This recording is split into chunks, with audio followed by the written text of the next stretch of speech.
Blueberry. This podcast is a member of the Blueberry Network. Blueberry. No E's. That's Blueberry, BLUBRRY.com. Blueberry.com.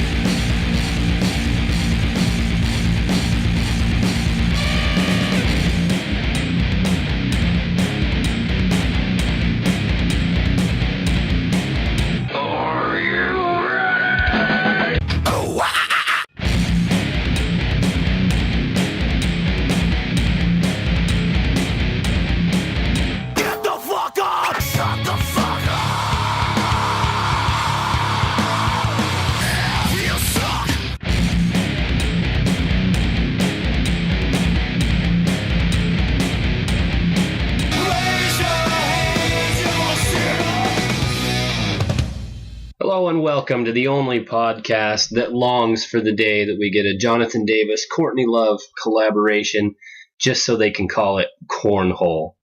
This is Sonic Blasphemy. I'm Scrubb. And I am Baldo. And we're here kicking it live in the Rage Cave. Just the two of us today. And today's vulgarities come to you by the people from Pabst Blue Ribbon. Yes, they don't put blue ribbons on second place, folks. So, for today's episode, this is a conversation we've had several times, and we felt it worthy to actually dedicate a whole episode to it. We're talking about, the music that we listen to about... Well, just to stop you right there. Okay, stop me there. Just so many people bag on it nowadays, and people talked a lot of shit when it was going on, when it was at its peak, if you will. Yeah. But it was just so much good shit came out of this time period that you can't just dismiss it as a fad, and let it fall by the wayside. We're talking about roughly a 10-year period between, say, what, 90...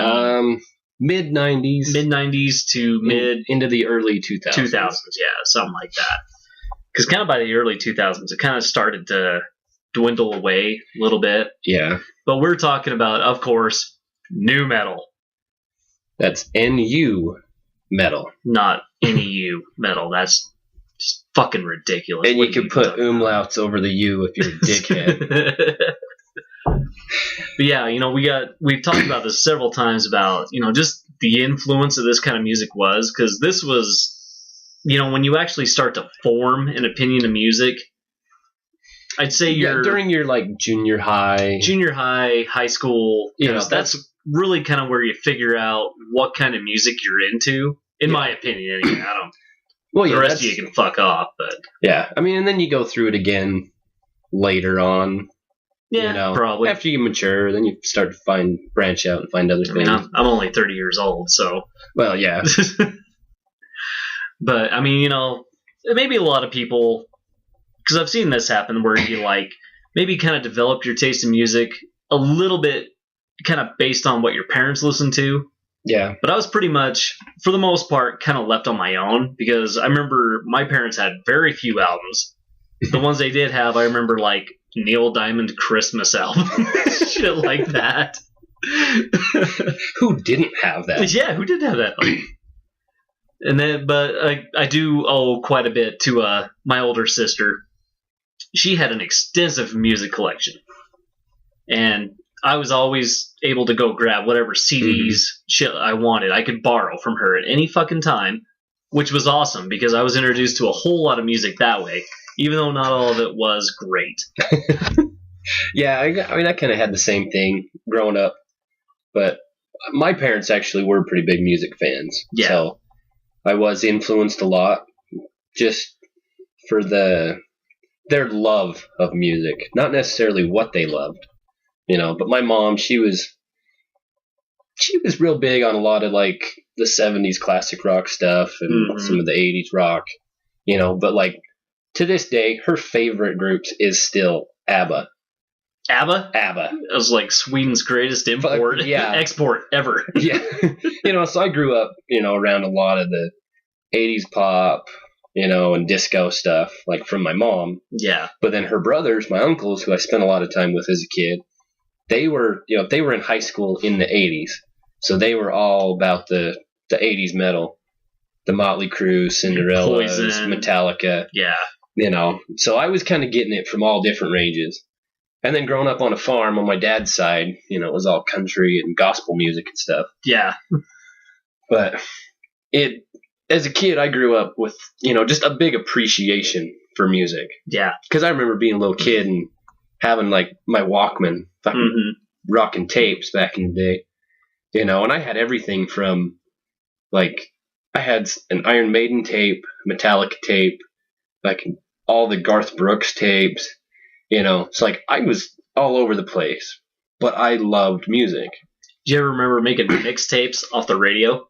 Fuck, dude. Sitting in your room listening for hours on end to the radio, waiting for that one fucking song. I never did it with the radio. I went to the next level, and I put the tape recorder in front of the TV and recorded MTV. Oh, I've done that too. I used to have a talk boy. Remember from Home Alone?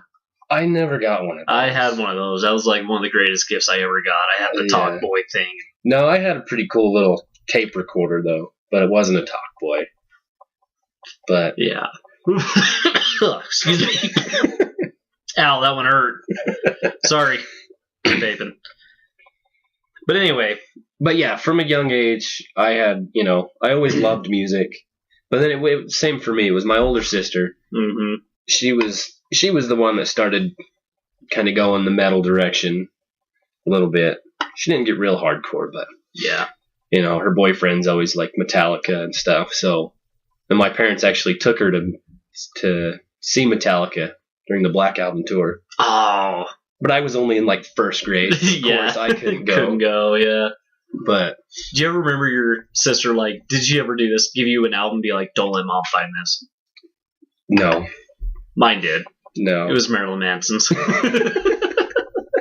It's like, it was, is it Antichrist Superstar that has Beautiful People on it? Yeah, it was that album. Nice. Because I thought the Beautiful People was like one of the coolest fucking songs ever. Oh, yeah. And so she had the album, but she's like, don't let mom find this. No, my parents were always pretty cool, so I never really had to hide my music from them. Yeah. If it said the F word too many times, then yeah, my mom would get pissed. Yeah. So, but yeah, we never really had that problem.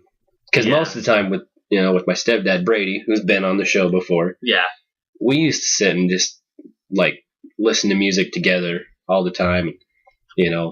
I'd go borrow his CDs, he'd check out mine. We've always had that kind of relationship going. But yeah, about the like junior high age. Yeah, junior high, high school. Mid to late 90s for us. That was when, this shit started blowing up. And Korn was the biggest band ever at the time. It was like they were on the radio. Everybody loved Korn. Radio, MTV. Even the preppy jock kids. Just because it was on MTV. It was like... Yeah.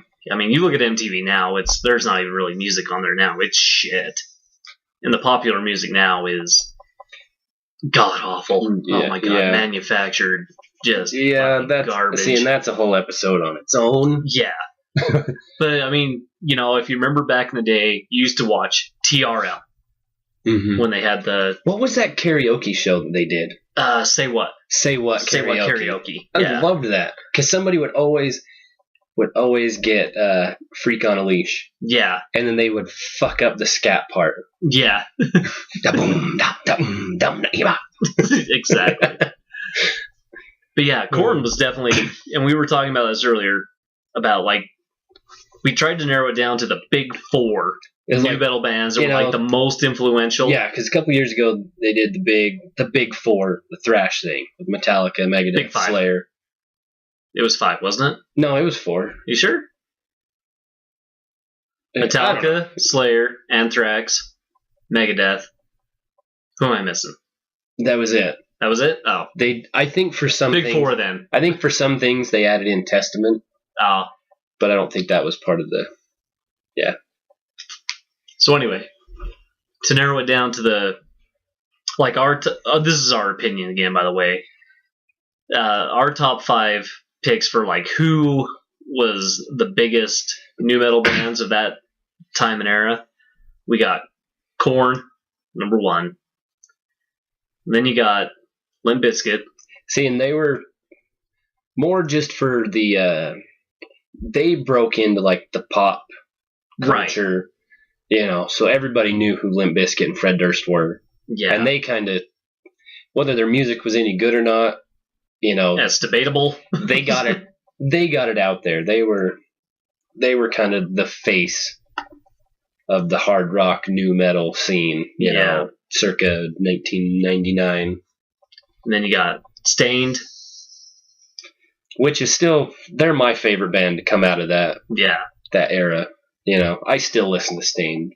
Well, then all the time. Well, then you also got like Deftones. I mean, both Stained and Deftones are still around, but they've kind of had to change up the formula.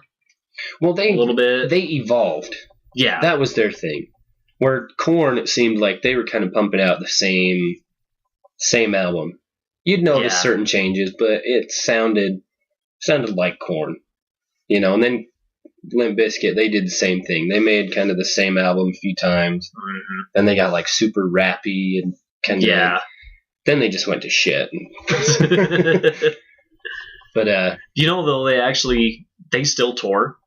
Oh yeah, they only tour in Europe. Yeah, they actually just got off a tour in Europe with Necrogoblicon opened up for them. Really? I am dead fucking serious. Because, I mean, I don't follow Limp Bizkit at all, but I follow Necrogoblicon, and there was tons of photos and shit and videos from